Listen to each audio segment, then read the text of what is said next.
Hello అండి. అందరికీ నమస్తే. Welcome to Saritha modern channel. మీరు లాస్ట్ వీడియోలో బోట్ నెక్ బ్లౌజ్ కటింగ్ ఏ విధంగా చేయాలో చూపించాను కదా! సో, ఇప్పుడు స్టిచ్చింగ్ ఎలా చేయాలో చూద్దాం. సో, మీలో ఎవరైనా కటింగ్ వీడియో చూడనట్లయితే ఒక్కసారి ఛానల్‌లోకెళ్ళి చూడండి. నేను కింద డిస్క్రిప్షన్ బాక్స్‌లో కూడా కటింగ్ వీడియో లింక్ ఇస్తున్నాను. చెక్ చేసుకోండి. ముందుగా ఫ్రంట్ పార్ట్ స్టిచ్ చేసేసుకుందాం. బోట్ నెక్ బ్లౌజ్‌లో మనకి మెయిన్‌గా వచ్చేది ఫ్రంట్ పార్ట్, బ్యాక్ పార్ట్, హ్యాండ్సే అండి. సో, ఇక్కడ నేను ముందుగా మీకు ఫ్రంట్ పార్ట్ చూపించబోతున్నాను. ఇక్కడ ఫ్రంట్ పార్ట్‌కి ప్రిన్సెస్ కట్ అనేది మార్కింగ్ చేసుకున్నాం కదండీ! సో, ఇక్కడ ఈ ప్రిన్సెస్ కట్‌ని కట్ చేసేసుకొని నీట్‌గా జాయిన్ చేసేసుకుందాము. ప్రిన్సెస్ కట్ మార్కింగ్ ఏ విధంగా చేసుకోవాలనో కటింగ్ వీడియోలో క్లియర్‌గా చూపించానండి. మీకు ఒక్కసారి ఏమైనా డౌట్స్ ఉంటే కటింగ్ వీడియో చెక్ చేసుకోండి. ఇక్కడ ఈ కటింగ్ అనేది మార్కింగ్ చేసుకున్న దాని ప్రకారం కట్ చేసుకుంటే మీకు షేప్ అనేది ఈ విధంగా వస్తుందండి. సో, ఇప్పుడు దీన్ని ఫ్రంట్ పార్ట్‌ను ఓపెన్ చేసి అటువైపుకు, ఇటువైపుకు సెంటర్‌కు పెట్టుకోండి. మీరు కన్‌ఫ్యూజ్ కాకుండా ఇక్కడ జాగ్రత్తగా చూసుకోండి. ఏ పార్ట్‌కి ఆ పార్టే మీరు అటాచ్ చేసుకోవాలండి. ప్లెయిన్ బ్లౌజ్ పీస్‌లయితే మీకు అంత ప్రాబ్లమ్ రాదు కానీ, ఇక్కడ ఏదైనా డిజైన్ ఉన్నటువంటి బ్లౌజ్ పీస్ అయితే రాంగ్ సైడ్, రైట్ సైడా, లెఫ్ట్ ఆర్ రైట్ అనేది చూసుకొని జాగ్రత్తగా జాయిన్ చేసుకోవాలి. సో, ఇక్కడ జాయిన్ చేసేటప్పుడు నేను మొదటి పీస్ వచ్చేసి చివరి వైపు నుంచి జాయిన్ చేస్తున్నాను. సో, ఇక్కడ మీరు జాయిన్ చేసేటప్పుడు ఏం చేస్తుంటారంటే, మనము ఇక్కడ ప్రిన్సెస్ కట్ కోసమని తీసుకున్నటువంటి ఈ పీస్‌ని కొంచెం చిన్నగా లాగి పట్టినట్లు లాగుకుంటూ అంటే మరీ ఎక్కువగా స్ట్రెచ్ చేయకద్దండి. జస్ట్ లైట్‌గా అన్నమాట. స్ట్రెచ్ చేసుకుంటూ స్టిచ్ చేసేసుకోవాలి. ఈ ప్రిన్సెస్ కట్ స్టిచ్ చేసేటప్పుడు బిగినర్స్ ఫస్ట్ చేసే కంప్లెయింట్ ఏంటంటే, మేము సేమ్ టైమ్ నీట్‌గా కట్ చేస్తున్నాం కానీ, స్టిచ్చింగ్ చేసేటప్పటికి మాకు ఈ ఫ్రంట్ పార్ట్‌కి ఈ ప్రిన్సెస్ కట్ పార్ట్ జాయిన్ చేసేటప్పుడు అప్ అండ్ డౌన్స్ వస్తున్నాయని చెప్తున్నారండి.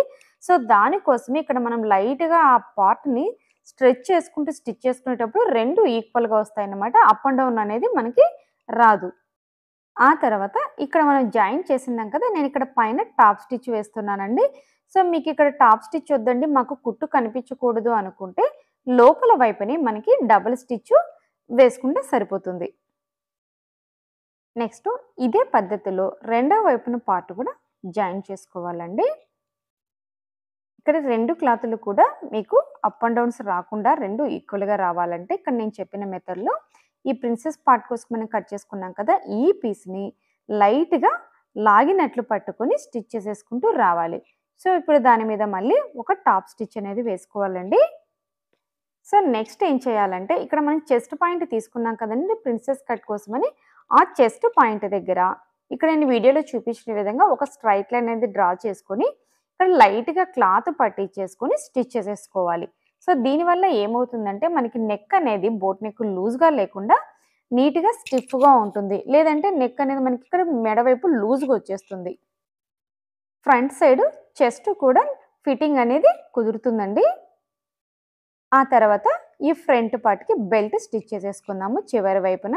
ఇక్కడ బెల్ట్ కోసమని నేను 2 ఇంచెస్ వెడల్పునటువంటి ఒక క్లాత్ తీసుకొని, సేమ్ మనం నార్మల్ బ్లౌజెస్‌కి బ్యాక్ సైడు బెల్ట్ ఏ విధంగా జాయిన్ చేస్తామో, ఇక్కడ కూడా అదే విధంగా ఈ పట్టీ అనేది స్టిచ్ చేసేసుకోవాలి. ఇక్కడ పట్టీ వెడల్పు అనేది మీ ఇష్టమండి. ఇక్కడ నేను 2 ఇంచెస్ అయితే తీసుకున్నాను సరిపోతుందని. మీకు కావాలంటే తగ్గించుకోవచ్చు, పెంచుకోవచ్చు. సో, నెక్స్ట్ ఇక్కడ పట్టీకి చివరి వైపు కుట్టిన తర్వాత టర్న్ చేసేసుకొని పైన టాప్ స్టిచ్ అనేది ఒకటి వేసుకోవాలి. ఇప్పుడు ఈ టాప్ స్టిచ్ వేసుకున్న తర్వాత ఈ మిగిలిన క్లాత్‌ని లోపలి వైపుకు అంటే రాంగ్ సైడ్ వైపుకు ఫోల్డ్ చేసేసుకొని స్టిచ్ చేసేసుకోవాలండి. ఇక్కడ మీకు డౌన్ సైడ్ నెక్స్ట్ హెమ్ చేసుకోవాలా అనిపిస్తే ఇక్కడ ఒకటి లూజ్ స్టిచ్ వేసుకోండి. లేదు మాకు హెమ్‌తో పని లేదండి, డైరెక్ట్ మిషన్ స్టిచ్చే ఒకటి వేసేసుకుంటాం అన్నవాళ్ళు కుట్టు అనేది కొంచెం దగ్గరగా పెట్టుకునేసి స్టిచ్ చేసేసుకోవాలి. ఇప్పుడు మనకి ఫ్రంట్ పార్ట్ కంప్లీట్‌గా పూర్తయిపోయిందనమాట. సో, ఇదే మెథడ్‌లో మీరు ప్రిన్సెస్ కట్ అనేది జాయిన్ చేసి స్టిచ్ చేసేసుకోండి. చాలా నీట్‌గా ఉంటుంది. నెక్స్ట్ వచ్చేసి బ్యాక్ పార్ట్ ఉంది కదండీ! ఈ బ్యాక్ పార్ట్‌కి ఇందాక మనం ఫ్రంట్ పార్ట్‌కి ఏ విధంగా అయితే బెల్ట్ స్టిచ్ చేసేసుకున్నామో, ఫస్ట్ ఈ బ్యాక్ పార్ట్ కూడా అదే విధంగా మీరు బెల్ట్ జాయిన్ చేసుకోవాలి. తర్వాత బ్యాక్ సైడ్ హుక్స్‌లు, కాజాపట్టి స్టిచ్ చేసేసుకోవాలి కదండీ! దీనికోసం సెంటర్‌లో ఈ బ్యాక్ పార్ట్‌ని కట్ చేసేసి ఓపెన్ చేసి పెట్టుకోవాలండి. ఇప్పుడు ఈ బ్యాక్ సైడ్ వచ్చేసి హుక్స్ పెట్టి కాజా పట్టి స్టిచ్ చేసేసుకుందాం. సో ముందుగా నేను ఇక్కడ కాజా పట్టి స్టిచ్ చేస్తున్నా. సో దీనికోసం ఏం చేస్తున్నా అంటే కొంచెం వెడల్పుగా ఉన్నటువంటి క్లాత్‌ని తీసుకొని, ఆ క్లాత్ ఎంతంటే మీకు 4 ఇంచెస్, 5 ఇంచెస్ ఈ రేంజ్‌లో వెడల్పు ఉన్న క్లాత్ తీసుకోండి. సో ఈ క్లాత్‌ని ఏం చేసామంటే ముందు రైట్ సైడ్ కిందికి, రాంగ్ సైడ్ పైకొచ్చేటట్లు పెట్టి కాజా పట్టి స్టిచ్ చేసేసుకునేటప్పుడు మనకి ఈ మెయిన్ ఫ్యాబ్రిక్ వచ్చేసి రాంగ్ సైడ్ పైకుండాలనమాట. ఇక్కడ స్టార్టింగ్‌లో ఉంటుంది కదండీ మనం స్టిచ్ చేసేటప్పుడు ఈ చివరి వైపు నుంచి స్టిచ్ చేస్తున్నాం కదా! స్టార్టింగ్ కొంచెం ఒక పావించు క్లాత్ వదిలేసి స్టిచ్ చేసుకోండి. తర్వాత ఈ పీస్‌నొచ్చేసి మనకి కొంచెం అంటే రైట్ సైడ్ పైకొచ్చేలాగా టర్న్ చేసేసుకోండి.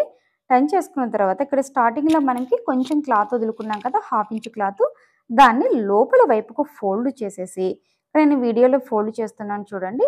ఇక్కడ లోపల వైపుకు ఫోల్డ్ చేసిన తర్వాత ఇక్కడ స్టార్టింగ్‌లో జస్ట్ సగానికి ఒక ఫోల్డ్ చేసి నెక్స్ట్ ఫోల్డ్ వచ్చేసి మనకి ఇక్కడ ఎక్కడైతే ఫస్ట్ స్టిచ్ వేసుకున్నామో ఆ కుట్టు మీద కరెక్ట్‌గా ఈ ఫోల్డ్ వచ్చేలాగా పెట్టుకొని స్టిచ్చింగ్ వేసుకోవాలి. నార్మల్‌గా మీరు మామూలు బ్లౌజెస్‌కి హుక్స్ పట్టి, కాజా పట్టి ఏ విధంగా స్టిచ్ చేసేసుకుంటారో, సో ఇక్కడ అదే మెథడ్‌లో మీరు స్టిచ్ చేసుకోవాలండి. ఈ హుక్స్ పట్టి, కాజా పట్టీల గురించి కూడా డీటెయిల్డ్ వీడియోస్ చాలా ఉన్నాయండి.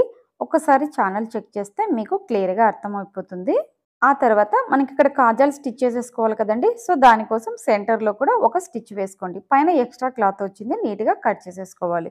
ఇది అండి హుక్స్ పట్టీకి కాజా పట్టీ అనుకున్నాం కదా! ఫస్ట్ కాజా పట్టీ స్టిచ్ చేసేసుకున్నాం. సో నెక్స్ట్ మిగిలినటువంటి ఆపోజిట్ క్లాత్‌కి హుక్స్ పట్టి కట్ చేసుకుందాం. ఈ హుక్స్ పట్టి స్టిచ్ చేసేసుకోవడానికి 2 ఇంచుల వెడల్పు ఉన్నటువంటి క్లాత్ కావాలి. ఇక్కడ వీడియోలో చూపించిన విధంగా స్టార్టింగ్‌లో ఒక హాఫ్ ఇంచ్ ఫోల్డ్ చేసేసుకొని ఇక్కడ స్ట్రెయిట్‌గా స్టిచ్ చేసుకోవాలి. మనం ఇందాక కాజా పట్టి స్టిచ్ చేసేటప్పుడు రైట్ సైడ్ పైకి పెట్టాం కదండీ! సో ఇక్కడ వచ్చేసి రైట్ సైడ్ కిందికి, రాంగ్ సైడ్ లోపలికి వచ్చేలాగా పెట్టుకునేసి ఈ హుక్స్ పట్టి అనేది స్టిచ్ చేసేసుకోవాలనమాట. సో ఆ తర్వాత నెక్స్ట్ ఇక్కడ స్టిచ్ చేసేసుకున్న దాన్ని డబుల్ ఫోల్డ్ చేసేసుకొని లోపల వైపుకు ఫోల్డ్ చేసి స్టిచ్ చేసేసుకోవాలి. స్టిచ్చింగ్ వీడియో కొంచెం లెంతీ అవుతుందండి. కానీ ఏమీ అనుకోకండి. ఎందుకంటే దీన్ని డీటెయిల్డ్‌గా చెప్తేనే అర్థమైపోతుంది. అందుకే లెంత్ అయినా పర్వాలేదని కొంచెం డీటెయిల్డ్‌గా ఎక్స్‌ప్లెయిన్ చేస్తున్నాను. సో ఇప్పుడు హుక్స్ పట్టి, కాజా పట్టి పూర్తయిపోయిన తర్వాత 2 ఈక్వల్‌గా వచ్చాయా లేవా అనేది ఒక్కసారి చెక్ చేసుకోవాలండి. సో ఇక్కడ చూసారా 2 కూడా మనకి ఈక్వల్‌గా వచ్చాయన్నమాట. సో నెక్స్ట్ ఏం చేయాలంటే ఈ ఫ్రంట్ పార్ట్, బ్యాక్ పార్ట్ తీసుకొని ఈ రెండిటికి షోల్డర్స్ జాయింట్ చేసుకోవాలి. ఇక్కడ బోట్ నెక్ కదండీ! షోల్డర్స్ జాయింట్ చేసుకునేటప్పుడు కొంచెం నీట్‌గా అంటే మనకి ఫ్రంట్, బ్యాక్ పీసు 2 ఒకే లెవెల్‌లో వచ్చాయా లేదా అనేది చూసుకునేసి ఇక్కడ షోల్డర్ అనేది జాయింట్ చేసుకోవాలి. షోల్డర్ జాయింట్ ఎప్పుడు డబుల్ స్టిచ్ వేసుకోండి. కొంచెం భుజాలకు దగ్గర కుట్టు అనేది లూజ్ కాకుండా స్ట్రాంగ్‌గా ఉంటుంది. 2 వైపులా కూడా సేమ్ ఇదే పద్ధతిలో షోల్డర్ జాయింట్ అనేది చేసేసుకోవాలండి. బోట్ నెక్ బ్లౌజ్ కటింగ్ చేయడం ఎంత ఈజీనో స్టిచ్చింగ్ కూడా అంతే ఈజీగా, ఫాస్ట్‌గా చేసేసుకోవచ్చండి. షోల్డర్స్ 2 అటాచ్ చేసేసుకున్న తర్వాత నెక్స్ట్ ఇప్పుడు నెక్ పీస్ స్టిచ్ చేసేసుకుందాం. సో ఈ నెక్ పీస్ స్టిచ్ చేసేసుకోవడానికి క్రాస్‌గా అనేది క్లాతులనేది తీసుకొని జాయింట్ చేసుకోవాలండి. మనకి క్లాత్ తక్కువగా ఉన్నప్పుడు ఈ క్రాస్ పీసులనేవి చిన్న చిన్నవిగా కట్ చేసేసుకొని జాయింట్ చేసుకోవాలండి. ఇక్కడ మీరు చూస్తున్నారంటే జాయింట్ ఏ విధంగా చేసుకోవాలనో చూపిస్తున్నాను. ఇక్కడ క్లాతులు రెండిటిని ఈ విధంగా క్రాస్‌గా పెట్టేసి పైనుంచి చివరి వైపుకి ఈ కార్నర్స్ దగ్గర స్టిచ్ చేసేసుకోండి. సో ఈ విధంగా స్టిచ్ చేసుకోవడం మనకి జాయింట్ చేసినా కూడా అక్కడ కూడా ఇక్కడ క్రాస్ పీసే అని వస్తుంది. సో అప్పుడు మనకి రౌండ్ నెక్ లేదా పాట్ నెక్ ఇలాంటివి స్టిచ్ చేసేసుకున్నప్పుడు ఇవి ఫినిషింగ్ అనేది నీట్‌గా కూర్చుంటుందన్నమాట. సో ఇప్పుడు మొత్తం క్రాస్ పీస్‌లన్నీ అటాచ్ చేసుకున్న తర్వాత స్టార్టింగ్ హుక్స్ పట్టి నుంచి ఈ నెక్ పీస్ అనేది స్టిచ్ చేసేసుకుందామండి. సో దీనికోసం స్టార్టింగ్‌లో ఒక్క పావించు అనేది ఫోల్డ్ చేసుకొని అక్కడి నుంచి స్టార్టింగ్ స్టిచ్ వేసుకోవాలి. ఇక్కడ నుండి ఇంకొకటి అబ్జర్వ్ చేసుకోండి. ఇక్కడ నేను బ్యాక్ సైడ్ వచ్చేసేసి వాటర్ డ్రాప్ నెక్ డిజైన్ చేసుకున్నాం కదా! సో దీనికి కూడా మీరు నెక్ పీస్ ఏసుకునేటప్పుడు ఎప్పుడు కానీ క్లాత్‌ని కానీ, నెక్ పీస్‌ని కానీ ఎక్కువ లాగకండి. ఊరికే చాలా ఫ్రీ హ్యాండ్‌గా స్టిచ్చింగ్ అనేది వేసుకుంటూ రావాలి. తర్వాత ఇక్కడ వాటర్ డ్రాప్ కోసమని మనకి కార్నర్స్ వస్తాయి కదండీ డిజైను. సో ఈ కార్నర్ దగ్గర ఏ విధంగా స్టిచ్ చేసుకోవాలంటే ఇక్కడ నేను వీడియో కొంచెం స్లోగా పెట్టాను చూడండి. ఈ పాదం ఉంటుంది కదా! మీరు ఈ ఎడ్జ్ వరకు స్టిచ్ చేసుకున్న తర్వాత బ్లౌజ్‌ని ఈ విధంగా తిప్పుకొని నెక్ పీస్‌ను మాత్రమే తిప్పుకుంటూ స్టిచ్ చేసుకోండి. అంటే అక్కడ కార్నర్‌లో మీరు ఏ విధమైన కుచ్చు కూడా పెట్టొద్దనమాట. మీరు ఈ విధంగా నెక్ పీస్‌ని స్టిచ్ చేసుకునేటప్పుడు అక్కడ ఆటోమేటిక్‌గా ఒక కుచ్చు అనేది వచ్చేస్తుంది. ఇక్కడ ఎడ్జెస్‌లో మాత్రమే మీరు జాగ్రత్తగా స్టిచ్ చేసుకోండి.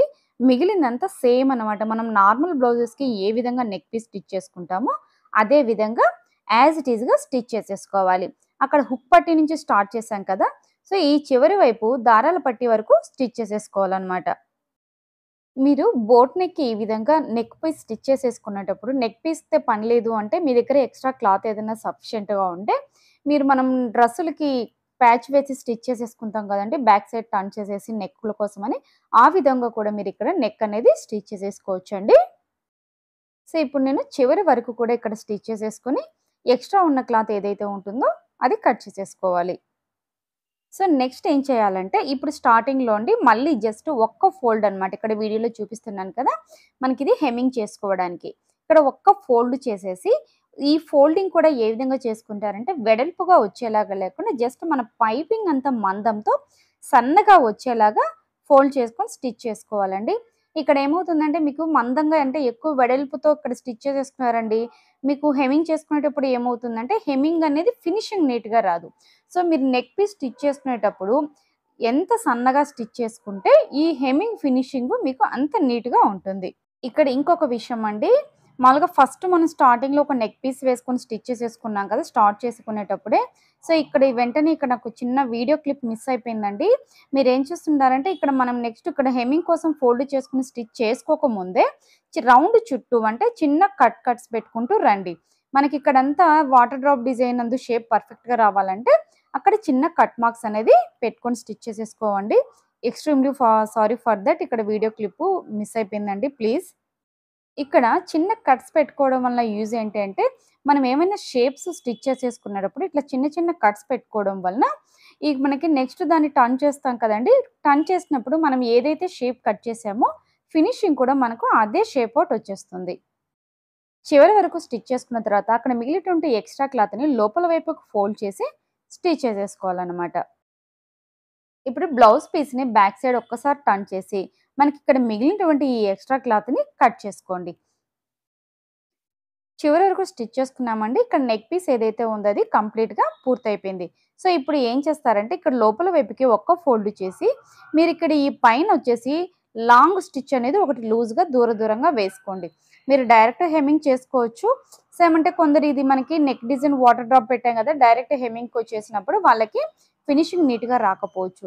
సో, దానికోసం ఏం చేస్తున్నా అంటే ముందు ఇక్కడ నేను వీడియోలో చూపించిన విధంగా సేమ్ నెక్‌ని ఫోల్డ్ చేసుకుంటూ వచ్చేసి ఒక లాంగ్ స్టిచ్ వేసుకోండి. మీరు ఫైనల్‌గా హెమ్మింగ్ వేసుకున్న తర్వాత ఈ కుట్టు అనేది మనం ఇప్పదీసేసుకుంటే సరిపోతుంది. ఫైనల్‌గా నెక్ పీస్ అనేది స్టిచ్ చేసుకున్నాం చూడండి. ఇప్పుడు ఒక్కసారి మీకు ఫినిషింగ్ ఏ విధంగా వచ్చిందనేది చూసుకోండి. చూసారా ఫినిషింగ్ కూడా స్మూత్‌గా చాలా నీట్‌గా వచ్చేసింది. నెక్స్ట్ వచ్చేసి హ్యాండ్స్ జాయిన్ చేసుకుందాం. సో, ఇప్పుడు హ్యాండ్స్ అన్నాను కదా! ఫస్ట్ ఈ హ్యాండ్స్‌కి ఆర్మ్ హోల్ డీప్ అనేది కట్ చేసుకోవాలి. ఈ ఆర్మ్ హోల్ డీప్ కట్ చేసుకునేటప్పుడు 2 హ్యాండ్స్ కూడా అపోజిట్ సైడ్స్ పెట్టి కన్‌ఫ్యూజ్ కాకుండా మీరు కట్ చేసుకోండి. సో, ఇక్కడ ముందుగా చెప్పుకున్నట్లు హ్యాండ్స్ ఎప్పుడు జాయింట్ చేసుకున్నా కూడా మీరు షోల్డర్ అనేది సెంటర్ నుంచే పెట్టుకొని జాయింట్ చేసుకోండి. ఒకేసారి ఆ చివరి నుంచి ఈ చివరికి స్టిచ్ చేసుకుంటామంటే మీకు ఫినిషింగ్ అనేది రాదండి.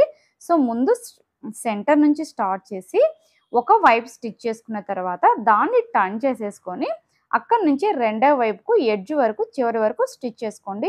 నేను ఇది ప్రతి వీడియోలో మీకు ఎక్స్‌ప్లెయిన్ చేస్తున్నాను. ఎందుకంటే చాలా మంది ఇక్కడ హ్యాండ్స్ స్టిచ్ చేయడంలో ఫెయిల్ అవుతున్నారండి. సో, దానికోసము ఇంత క్లియర్‌గా మీకు చెప్తున్నాను. ఇక్కడ నేను బ్లౌజ్‌కొచ్చేసి పఫ్ హ్యాండ్స్ అండి. అంటే పుష్ప స్లీవ్స్ అంటాం కదా! ఆ స్లీవ్స్ డిజైన్ స్టిచ్ చేసేసుకున్నాను. సో, ఇక్కడ వీడియో మరీ లెంత్ అవుతుందని ఇంకా హ్యాండ్స్‌కు నేను ఎక్స్‌ప్లెయిన్ చేయలేదండి. సో, దీనికోసమని సెపరేట్ వీడియో చేశాను. నెక్స్ట్ అది మీకు అప్‌లోడ్ చేస్తాను. హ్యాండ్స్ వీడియో అనేది ఇంకొక అప్‌లోడ్‌లో మీరు చూడండి. పూర్తిగా స్టిచ్ చేసుకున్న తర్వాత ఇక్కడ మనకి హ్యాండ్ ఫినిషింగ్ లుక్ అనేదైతే ఈ విధంగా వచ్చేస్తుందండి. ఇదే విధంగా రెండవ సైడ్ హ్యాండ్ కూడా సేమ్ యాజ్ ఇట్ ఈస్‌గా స్టిచ్ చేసుకోండి. సో, ఇక్కడ నేను 2 సైడ్స్ స్లీవ్స్ అనేదైతే జాయింట్ చేసేసుకున్నానండి. సో, నెక్స్ట్ చేయవలసిందేంటంటే సైడ్ జాయింటింగ్. ఇక్కడ సైడ్ జాయింటింగ్ కూడా ఫస్ట్ స్లీవ్స్ దగ్గర నుంచి తీసుకోండి. మనం స్లీవ్ లెంత్ మార్కింగ్ చేసుకున్నాం కదా 6 ఇంచెస్ 6.5 ఇంచెస్ అనేది ఎవరి బ్లౌజ్కి తగినట్టు. సో ఫస్ట్ అక్కడ స్లీవ్ లెంత్ మార్కింగ్ నుంచి ఈ చివరి వైపు కంటే నడుము వైపుకు కింది వైపుకు అనమాట స్టిచ్ చేసేసుకోవాలి. నెక్స్ట్ వచ్చేసి ఇక్కడ చంక దగ్గర అండి మనకి అంటే చెస్ట్ లూజ్ ఎంత అనేది తెలియాలి కదా. సో దీనికోసం ఏం చేస్తారంటే బోట్ నెక్ బ్యాక్ సైడ్ నుంచి ఇక్కడ నుంచి ఇటువైపుకి అనమాట అంటే మనకి ఆర్మ్ హోల్ డౌన్ వరకు 9 ఇంచెస్. ఇక్కడ చెస్ట్ లూజ్ 36 తీసుకున్నాను కదా. సో 9 ఇంచెస్ దగ్గర ఒక మార్కింగ్ చేసుకొని ఇక్కడ స్టిచ్ చేసుకునేటప్పుడు ఫ్రంట్ పార్ట్ బ్యాక్ పార్ట్ రెండు కూడా చంక లూజ్ దగ్గర ఈక్వల్గా వచ్చేటట్లు రెండు టైట్గా పట్టుకునేసి స్టిచ్ చేసుకోండి. అక్కడ కింద మనకి వెస్ట్ లూజ్ ఎంత తీసుకున్నాను నేను ఇక్కడ 34 ఇంచెస్ తీసుకున్నాను అంటే 8.5 ఇంచెస్. సో అక్కడ ఒక మార్కింగ్ చేసుకొని ఇక్కడ మనకి స్లీవ్స్ దగ్గర వచ్చినటువంటి ఎక్స్ట్రా క్లాత్ని కట్ చేసేసుకోండి. నెక్స్ట్ దాని పక్కనే సెకండ్ స్టిచ్ అనేది ఒకటి వేసుకోవాలి. ఇక్కడండి మీ చాయిస్ 2 కుట్ల 3 కుట్ల మీ క్లాత్ని బట్టి స్టిచెస్ ఎన్ని కావాలంటే అన్నీ కూడా రెండు ఈక్వల్గా అనమాట. ఫస్ట్ కుట్టు ఎక్కడ వచ్చిందో రెండు కుట్టు కూడా గ్యాప్ అనేది ఈక్వల్గా వచ్చినట్లు జాయిన్ చేసుకోవాలి. సో ఇక్కడ మీరు చూసారంటే ఇక్కడ సెంటర్లో మనకి ఇక్కడ చంక దగ్గర ప్లస్ గుర్తు కూడా పర్ఫెక్ట్గా వచ్చింది. ఇదే విధంగా రెండో వైపు కూడా సైడ్ జాయిన్ చేసేసుకోవాలండి. ఇక్కడ మీరు స్టిచ్ చేసుకున్నప్పుడు ఇక్కడ మనకి స్లీవ్స్ జాయిన్ చేస్తాం కదా అక్కడ చంక దగ్గర ప్లస్ గుర్తు అంటే ఫ్రంట్ పార్ట్ బ్యాక్ పార్ట్ ఈక్వల్గా ఫిట్టింగ్ వచ్చింది అని మీకు అనిపిస్తే మాత్రము ఆ బ్లౌజ్ని మీరు పర్ఫెక్ట్గా స్టిచ్ చేసేసుకున్నట్లే అండి. మెయిన్ థింగ్ అండి కటింగ్ కూడా మీకు పర్ఫెక్ట్గా ఉండాలి. బ్లౌజ్ మీరు ఎంత పర్ఫెక్ట్గా స్టిచ్ చేసుకున్నా కూడా కటింగ్లో మిస్టేక్స్ ఉన్నాయంటే మాత్రం మీకు ఫిట్టింగ్ రాదు. మీరు బ్లౌజ్ కటింగ్ అనేది పర్ఫెక్ట్గా చేసుకునేటప్పుడు మీరు బ్లౌజు బ్లైండ్గా స్టిచ్ చేసుకున్నా కూడా మీకు ఫినిషింగ్ అనేది కుదురుతుంది. కొత్తగా టైలరింగ్ నేర్చుకునే వాళ్ళు ఎవరైనా అండి మీరు బ్లౌజెస్ కుట్టాలి అనుకున్నప్పుడు ముందు బాగా ఇట్లా కాటన్ బ్లౌజెస్లోనే మీరు ఫస్ట్ కుట్టడం అనేది స్టార్టింగ్ చేసుకోండి. ఇవి ఎన్ని కుట్టారంటే మీకు అంత ఎక్స్పీరియన్స్ వస్తుంది. అప్పుడు ఈజీగా సిల్క్ బ్లౌజులు కూడా టెన్షన్ లేకుండానే స్టిచ్ చేసేసుకుంటారు. రెండు సైడ్లు కూడా సైడ్ జాయిన్ చేసుకున్నాం కదండి. ఇప్పుడు ఫైనల్గా మనం చేయాల్సింది బ్యాక్ సైడ్ డాట్స్ అనేది వేసుకోవాలి. ఇక్కడ బ్యాక్ పార్ట్కి హుక్స్ పట్టి దగ్గర నుంచి కాజా పట్టి అండి. ఇక్కడ కాజా పట్టి దగ్గర ఎక్స్ట్రా క్లాత్ వస్తుంది కదా గ్యాప్ అనేది వదిలేసి అక్కడి నుంచి పట్టుకునేసి ఇక్కడ నడుము దగ్గర సైడ్ జాయిన్ చేసుకున్నాం కదా అక్కడికి తీసుకోండి. ఆ రెండింటిని సగానికి ఫోల్డ్ చేస్తే ఒక సెంటర్ పాయింట్ వస్తుంది. సో ఆ సెంటర్ పాయింట్ దగ్గర మీరు మార్కింగ్ చేసుకోండి. ఈ సెంటర్ పాయింట్ దగ్గరనే ఇప్పుడు బ్యాక్ సైడ్ డాట్ అనేది స్టిచ్ చేయాలండి. ఇప్పుడు మనకి నడుములో ఉన్న లూజునంతా ఎంతైతే ఎక్స్ట్రా ఉంటుందో ఆ ఎక్స్ట్రా పార్ట్ని ఇక్కడ బ్యాక్ సైడ్ డాట్స్లో మనము పట్టించేస్తానమాట. సో ఇక్కడ లెంత్ ఎంత అంటే 3.5 నుంచి 4 ఇంచెస్ వరకు మీరు హైట్ అనేది తీసుకోవచ్చు. మామూలుగా నార్మల్ బ్లౌజెస్కి అయితే 3 ఇంచెస్ తీసుకుంటే సరిపోతుంది. కానీ బోట్ నెక్ బ్లౌజులకి కొంచెం హైట్ ఎక్కువ తీసుకోండి డాట్స్ స్టిచ్ చేసేసుకునేటప్పుడు. ఇదే విధంగా రెండవ సైడ్ కూడా మీరు డాట్ అనేది స్టిచ్ చేసుకోండి. ఇక్కడ డాట్ స్టిచ్ చేసుకునేటప్పుడు క్లాత్ ఎప్పుడు స్ట్రైట్గా పట్టుకోండి. మీరు ఇక్కడ క్రాస్గా తీసుకున్నారంటే ఫిట్టింగ్ కూడా బ్యాక్ సైడ్ అనేది కొంచెం అన్కంఫర్ట్గా ఉంటుంది. ఇప్పుడు కంప్లీట్గా బ్లౌజ్ అనేది స్టిచ్ చేయడం పూర్తయిపోయిందండి. ఇక్కడ మీరు ఒకసారి అబ్జర్వ్ చేయండి బ్లౌజ్ ఫినిషింగ్ కూడా మనకి చాలా నీట్గా వచ్చేసింది. సో మీరు కూడా ఇదే మెజర్మెంట్తో ఇదే విధంగా స్టిచ్చింగ్ ఫాలో చేసుకున్నారంటే మీ బ్లౌజ్ని మీరు పర్ఫెక్ట్గా బోట్ నెక్ బ్లౌజ్ని స్టిచ్ చేసేసుకోవచ్చు. మనకి బోటింగ్లో కానీ టైలర్ షాప్లో కానీ బోట్ నెక్ బ్లౌజెస్కి ఇచ్చినప్పుడు వాళ్ళు ఎక్స్ట్రా ఛార్జ్ చేస్తుంటారు కదా. సో అంత అవసరం లేదండి. మీరు చాలా నీట్గా ఈజీగా ఇంట్లోనే స్టిచ్ చేసేసుకోవచ్చు. ఇక్కడ back side water drop design పెట్టుకున్నాం కదండి. సో ఈ డిజైన్కి పైన ఇక్కడ నేనైతే థ్రెడ్ నాట్ అనేది వేస్తున్నాను చిన్న లూప్ లాగా. మీరు ఇక్కడ కావాలంటే హుక్స్ పెట్టేసేసుకొని పైన బటన్ స్టిచ్ చేసేసుకోవచ్చు. సో ఇక్కడ నేను లూప్ పెట్టేసి బటన్ స్టిచ్ చేస్తున్నానండి. మీకు ఈ వీడియో అర్థమైందని అనుకుంటున్నానండి. మీకు ఏవైనా డౌట్స్ ఉంటే కింద కామెంట్ సెక్షన్లో అడగండి. నేను తప్పకుండా మీకు రిప్లై ఇస్తాను. అదేవిధంగా మీకు ఈ వీడియో నచ్చినట్లయితే లైక్ చేయండి, షేర్ చేయండి, కామెంట్ చేయండి. నెక్స్ట్ మరొక యూస్ఫుల్ వీడియోతో మీ ముందుకు వస్తాను. అంతవరకు సెలవు.